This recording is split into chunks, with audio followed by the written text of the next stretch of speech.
जो कि इस टाइम की जरूरत है।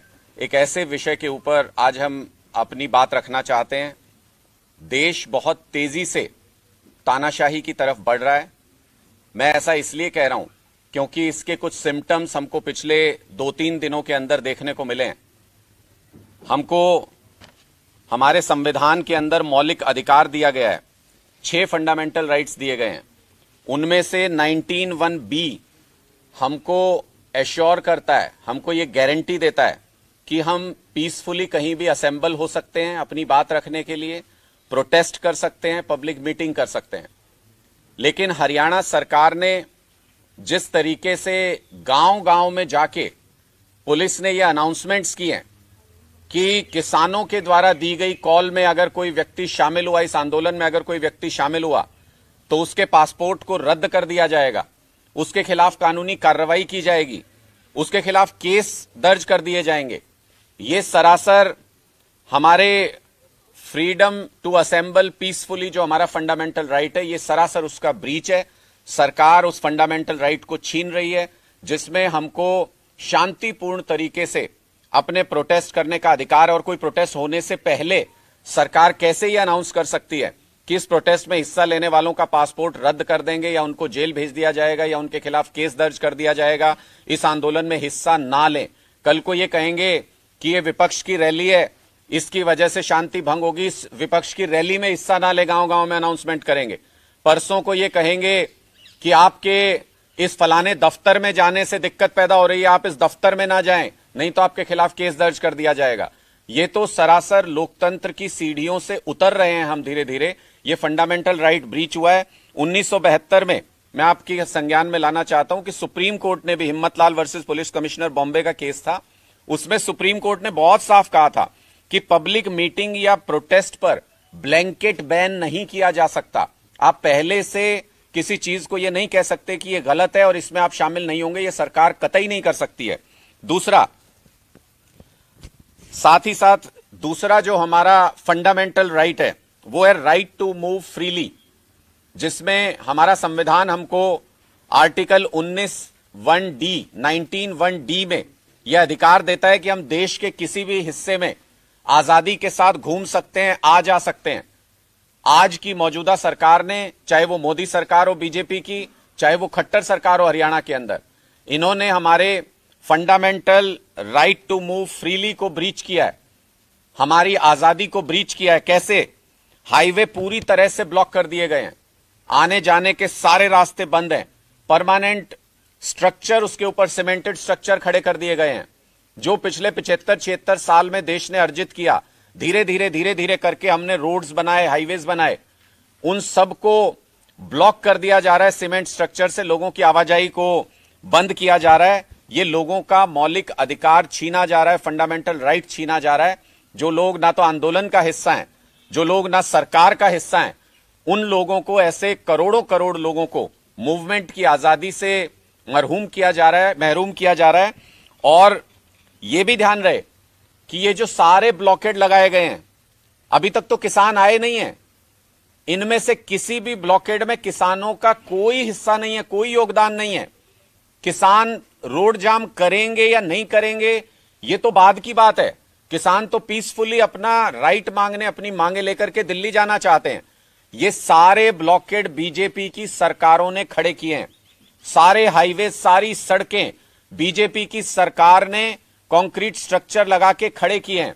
इसका मतलब सरकार हमारा मौलिक अधिकार छीन रही है, सरकार हमारी आवाजाही का जो मौलिक अधिकार है उसको छीन रही है। और इसके लिए किसान बिल्कुल जिम्मेदार नहीं है। बाद में ये बीजेपी वाले प्रोपेगेंडा करेंगे कि किसान आंदोलन की वजह से सड़कें बंद, किसान आंदोलन की वजह से सड़कें बंद। बिल्कुल किसान आंदोलन की वजह से सड़कें बंद नहीं है। ये सरकार ने साजिशन कंक्रीट स्ट्रक्चर्स बना के सड़कें बंद की हैं और ये 10 तारीख से लगातार नेशनल हाईवेज और स्टेट हाईवेज पर इस तरीके से बंद करने का काम चल रहा है। ये बीजेपी सरकार का एक तरफा बंद है, इसको हम ये भी कह सकते हैं, जिसकी वजह से हजारों, लाखों, करोड़ों लोगों को दिक्कतें झेलनी पड़ रही है। मैं आपको एक उदाहरण देकर समझाऊंगा जिससे आपको पूरी बात समझ में आएगी। अंबाला में HCS का कल एग्जाम हुआ, आप सबको मालूम है, HCS और एलाइड सर्विसेज का। सिर्फ अंबाला की बात मैं पहले बता रहा हूं आपको, 11,184 परीक्षार्थी पंजीकृत थे इस टेस्ट के लिए, इनमें से सिर्फ 4432 अभ्यर्थी इस परीक्षा को देने के लिए पहुंचे। 60% बच्चे एचसीएस का एग्जाम देने के लिए जा ही नहीं पाए, सरकार के रास्ते बंद करने की वजह से। 60% आवेदक, जो उनकी जिंदगी का सवाल है, जिसको वो जिंदगी भर तैयारी करते हैं इस परीक्षा के लिए, पास करने के लिए, 60% बच्चे सरकार द्वारा लगाए गए ब्लॉकेड की वजह से, सड़क जाम करने की वजह से परीक्षा देने नहीं जा पाए। पूरे हरियाणा में 87,000 आवेदक थे। ये 121 पद है, इनके लिए 87,000 आवेदन आए थे। 87,000 में से 50,000 आवेदक परीक्षा देने जा ही नहीं पाए। और ये हुआ सिर्फ और सिर्फ इस वजह से क्योंकि सरकार ने सारे रास्ते, सारे हाईवेज ब्लॉक कर रखे हैं पूरी तरह से। ये सिर्फ एक उदाहरण है। इसके अलावा मेडिकल रीजंस की वजह से बहुत से लोगों को मूव करना पड़ता है, अपनी नौकरी के लिए बहुत से लोगों को मूव करना पड़ता है, बिजनेस के लिए बहुत से लोगों को मूव करना पड़ता है, पारिवारिक कारणों के लिए बहुत से लोगों को मूव करना पड़ता है। उनकी क्या हालत हुई होगी इसका अंदाजा आप आसानी से लगा सकते हैं। हमने वो तस्वीरें देखी हैं कि नदी के पानी में से लोग पैदल चल के जा रहे हैं, अपनी जान जोखिम में डाल के, छोटे छोटे बच्चों को लेकर के। क्या सरकार सही में ही, सही मायने में तानाशाही की तरफ बढ़ रही है? यह प्रश्न अब हमारे सामने पूरी तरह से खड़ा हो गया है। तीसरी बात, जो सबसे महत्वपूर्ण बात है, कि आखिर किसान मांग क्या रहे हैं? कोई ऐसी मांग लेकर के किसान सरकार के पास जा रहे हैं, दिल्ली जा रहे हैं, जिसके बारे में सरकार को कोई जानकारी ना हो?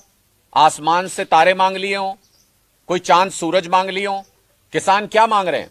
किसान की दो मांगे मुख्य रूप से जो हमको सामने दिखाई देती हैं। बहुत सारी मांगे होंगी, लेकिन दो मांगे जिनके ऊपर सारा ये दारोमदार टिका हुआ है।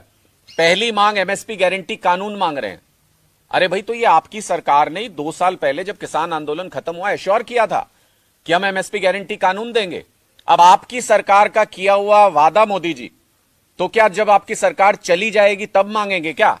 आपकी सरकार के वादे का हिसाब आपकी सरकार से मांग रहे हैं, तो आप उनके रास्ते में रुकावटें खड़ी कर रहे हैं। दूसरी क्या मांग है? किसान कह रहे हैं कर्ज माफी होनी चाहिए, किसान का जीना मुश्किल है, किसान का परिवार पालना मुश्किल हो रहा है। तो ये कर्ज माफी, जब मोदी सरकार 13 लाख करोड़ रुपए कुछ 100 बिजनेसमैन दोस्तों का माफ कर सकती है, 13 लाख करोड़ रुपए कुछ 100 बिजनेसमैन दोस्तों का जब माफ कर सकती है मोदी सरकार, तो 16 करोड़ किसानों का कर्ज क्यों नहीं माफ किया जा सकता? क्यों नहीं मांग सकते किसान? तो ये दोनों बिल्कुल जायज मांगे हैं किसानों की। कहीं पे भी इसमें हमको कोई खामी नजर नहीं आती, कोई गलत नीयत नजर नहीं आती। लेकिन उसके बावजूद भी सरकार इनसे बात करने की बजाय, लोकतांत्रिक सरकारें वो होती हैं जो बात करके समस्या का हल निकाल सकें। पहले भी साल भर तक, साल से ज्यादा तक सड़क के ऊपर किसानों को बिठा के रखा, और अब फिर उसी तरीके के हालात सरकार पैदा करने की कोशिश कर रही है। किसानों को भड़का रही है सरकार, उकसा रही है, हमारे बेसिक राइट्स पूरी जनसंख्या के छीनने की कोशिश कर रही है। आम आदमी पार्टी इसका पुरजोर विरोध करती है, और फंडामेंटल राइट्स के साथ अगर खिलवाड़ करेंगे तो आम आदमी पार्टी उनका मुकाबला करेगी। तानाशाही नहीं आने देंगे। स्वतंत्रता के लिए हमारे हजारों लोगों ने अपनी कुर्बानियां दी हैं, लाखों लोगों ने अपनी कुर्बानियां दी हैं। दोबारा से हम लोकतंत्र नहीं छीनने देंगे, तानाशाही नहीं आने देंगे। हम साफ तौर पर यह कहना चाहते हैं कि आम आदमी पार्टी किसानों की इन मांगों का पूरे तरीके से समर्थन करती है। जैसे पिछले किसान आंदोलन में तन मन धन से आम आदमी पार्टी ने अन्नदाता की सेवा की थी, इस किसान आंदोलन में भी तन मन धन से किसानों की, अन्नदाताओं की सेवा करेंगे, और अपनी तरफ से अपना जो बूंद भर योगदान दे सकते हैं वो योगदान देने की कोशिश करेंगे। हरियाणा सरकार ने पिछले कुछ घंटों में पंजाब बॉर्डर से लगे हुए बहुत सारे स्टेडियम्स को जेल बनाने की इजाजत दे दी है। मैं सिर्फ इतना कहना चाहता हूं इस बात पे कि हर किसी में अरविंद केजरीवाल जैसा जिगरा नहीं होता, हर मुख्यमंत्री में, जिन्होंने पिछले किसान आंदोलन में, हमारे सामने भी यह प्रश्न था, आम आदमी पार्टी के सामने भी यह प्रश्न था, दिल्ली के स्टेडियम को जेल बनाने की इजाजत मांगी जा रही थी। अरविंद केजरीवाल जी ने कहा सरकार जाए तो जाए, जान जाए तो जाए, लेकिन किसानों को स्टेडियमों में जेल बना के उसमें बंद करने की इजाजत नहीं दूंगा, स्टेडियमों को जेल बनाने की इजाजत नहीं दी। ये एक मजबूत मुख्यमंत्री की निशानी है जो अपने किसानों के लिए खड़ा हो सकता है। दूसरी तरफ मनोहर लाल खट्टर जी हैं जो कमजोर मुख्यमंत्री हैं, जिनको पता है कि किसान आज संकट में है, जिनको पता है किसानों की मांगे जायज हैं, लेकिन अपने आकाओं के सामने घुटने टेक दिए मिनटों के अंदर और स्टेडियमों को जेल बनाने की इजाजत दे दी बॉर्डर के ऊपर। लेकिन ये अन्नदाता है खट्टर साहब, ये अन्नदाता हैं जो बंजर जमीन से भी अनाज पैदा कर सकते हैं। ये आपके इन बैरिकेड से या आपकी इन गीदड़ भभकियों से, ये स्टेडियमों को जेल बनाने से नहीं रुकेंगे। ये मजबूत आवाज केंद्र सरकार तक पहुंचनी चाहिए और जो सालों साल से किसान मांग कर रहे हैं वो मांग पूरी की जानी चाहिए। ये स्पष्ट तौर पे हम अपना मत यहां पर रखना चाहते थे। और सबसे महत्वपूर्ण कि जो फंडामेंटल राइट्स को ब्रीच कर रही है केंद्र सरकार, मोदी सरकार, बीजेपी सरकार, खट्टर सरकार, वो स्पष्ट तौर पे लोगों के सामने होना चाहिए कि किसान आंदोलन के शुरू होने से पहले ही 2-3 दिन पहले ही सीमेंटेड ब्लॉकेड सरकार ने खड़े किए हैं, हाईवेज बीजेपी सरकार ने जाम किए हैं और सारे रास्ते बंद बीजेपी सरकार ने किए हैं। फंडामेंटल राइट्स हमारे फ्रीली मूव करने के और प्रोटेस्ट करने के वो बीजेपी सरकार ने छीने हैं। गुरपाल जी अपनी बात रखना चाहते हैं। नमस्कार। आम आदमी पार्टी के हमारे वरिष्ठ प्रदेश के उपाध्यक्ष अनुराग डांडा जी ने बहुत बढ़िया तरीके से आपको विस्तार से बताया आज जो प्रदेश की स्थिति है उसके बारे में भी और जो केंद्र सरकार की स्थिति है उसके बारे में भी। किसानों का सबसे बड़ा मुद्दा जो पिछले काफ़ी लंबे समय से चल रहा है उसके लिए डांडा साहब ने आपको ब्रीफ किया। आप सभी को मालूम है जैसे केंद्र सरकार एक षड्यंत्र के तहत किसानों को एक ऐसे पेश करना चाह रही है जैसे उग्रवादी हो, जबकि देश की अर्थव्यवस्था कोरोना के समय में अगर कंट्रोल करके रखी तो किसानों की वजह से हुई है। और इतना कुछ होने के बावजूद भी अगर फिर भी ये प्रधानमंत्री किसानों को इग्नोर करता है और किसानों को उग्रवाद बताने की कोशिश करता है तो इससे बड़ी हमारे देश के लिए क्या होगा। इसलिए मैं तो यही कहूँगा कि जो अभी इन्होंने प्रदेशों जैसे पंजाब का और हरियाणा के प्रदेश के बॉर्डर हैं वहाँ पे भी ऐसे बना दिए जैसे हिंदुस्तान का और पाकिस्तान का बॉर्डर हो। और ऐसे अगर ये करेंगे तो आम लोगों में क्या मैसेज आएगा। आज जो स्थिति हरियाणा की है आप सभी जानते हैं कि खट्टर सरकार हर मोर्चे पे फेल है। वो चाहे युवाओं को रोजगार देने की बात हो और चाहे किसानों को कोई सुविधा देने की बात हो और चाहे कर्मचारियों को उनकी पेंशन की बात हो और चाहे किसी भी क्षेत्र में आप चले जाओ। इसलिए मैं तो यही कहूँगा मौजूदा सरकार को तो इमीडिएट इस्तीफा दे देना चाहिए और केंद्र सरकार को अगर किसानों का हल नहीं कर सकती तो उनको भी ये इमीडिएट इस्तीफा देना चाहिए ताकि राष्ट्रपति शासन लगे और देश में नए चुनाव एक नए तरीके से हो सके। रंजीत उपल जी। हमारे सीनियर वाइस प्रधान और अनुराग डांडा जी ने बता दिया जी। मैं तो एक ही बात पूछना चाहता हूँ सरकार से कि आपने यहाँ बॉर्डर क्यों बना दिया। बॉर्डर पे तो आपने तारें लगा दी, यहाँ आपने इतने बड़े किल और मेखें लगा दी सड़कों के ऊपर। जब कोई आदमी अपने हक के लिए प्रोटेस्ट करता है, अपने हक के लिए वहाँ रोड जाम करता है तो आप उनके ऊपर पर्चा दर्ज कर देते हो। अगर सरकार ने इतने बड़े बड़े बैरिकेड लगा के वहाँ सड़क को रोका है तो क्या सरकार के ऊपर भी क्यों नहीं कार्रवाई होनी चाहिए। जब लोग प्रोटेस्ट करते हैं, हाईवे को जाम करते हैं, सड़क को रोकते हैं तो तब तो उनके ऊपर ये धाराओं ला के उनके ऊपर पर्चा रजिस्टर कर देते हैं। जब सरकार ने पिछले 2-3 दिन से हाईवे जाम करके रख दिया, अभी तो किसान गए भी नहीं है, किसानों ने तो 13 तारीख को जाना था तो इन्होंने उससे पहले ये वो रोड जाम कर दिए। तो ये दुखदाई घटनाएं, दुखदाई बात है कि कई लोगों ने जैसे एम्बुलेंस जाती है, कोई और किसी ने ब्याह शादी में जाना है, जैसे अनुराग जी बता रहे थे कि कल बहुत सारे युवा वहां आए तो वो अपना पेपर देने पहुंचे ही नहीं। तो ये मेरे कहने का मकसद है कि सरकार के ऊपर भी कार्रवाई होनी चाहिए। अगर सरकार बिना रोड जाम कर दिए, किसानों ने तो 13 तारीख को जाना था, इन्होंने 3 दिन पहले ही क्यों रोड जाम कर दिए। आपके कोई सवाल है तो आप पूछ सकते हैं। तो ये कि आपने समर्थन दिया लेकिन एक्चुअली भी कुछ करेंगे क्या ये अवरोध हटाने के लिए आंदोलन अपना कुछ करेंगे। देखिए फिलहाल पूरे देश में किसान संगठनों की कॉल है, वो दिल्ली कूच कर रहे हैं अपनी मांगों को लेकर के। हम नैतिक रूप से उनकी मांगों का समर्थन करते हैं और जो भी किसान रास्ते में जहां भी होंगे, हमने अपने सभी कार्यकर्ताओं को यह स्पष्ट तौर पे कहा है कि ये अन्नदाता हैं, ये हमारे भगवान से कम नहीं है। इनकी तन मन धन से जहां जो मौका मिले वो सेवा करनी चाहिए। अरविंद केजरीवाल जी की ऐसी सोच है और हमने पहले भी यही किया था, अभी हम यही रोल यहां पर निभा रहे हैं।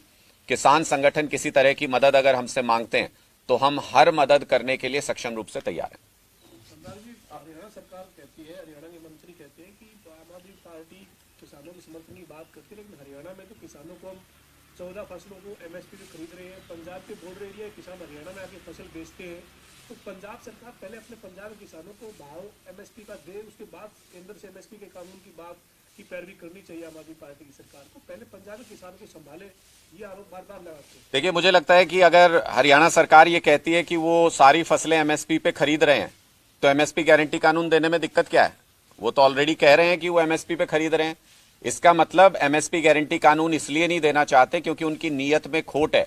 और ग्राउंड की ये सच्चाई सब जानते हैं कि जब से ये पोर्टल लागू हुआ है तब से ना किसान फसलें सही तरीके से बेच पा रहा है, ना उसको सही दाम मिल रहा है, ना उसको अपनी फसलों का मुआवजा मिल रहा है। सबसे बड़ा उदाहरण तो 1,40,000 किसानों ने बाढ़ के मुआवजे के लिए अप्लाई किया था पोर्टल के ऊपर, उनमें से 37-38,000 किसानों को मुआवजा दिया गया।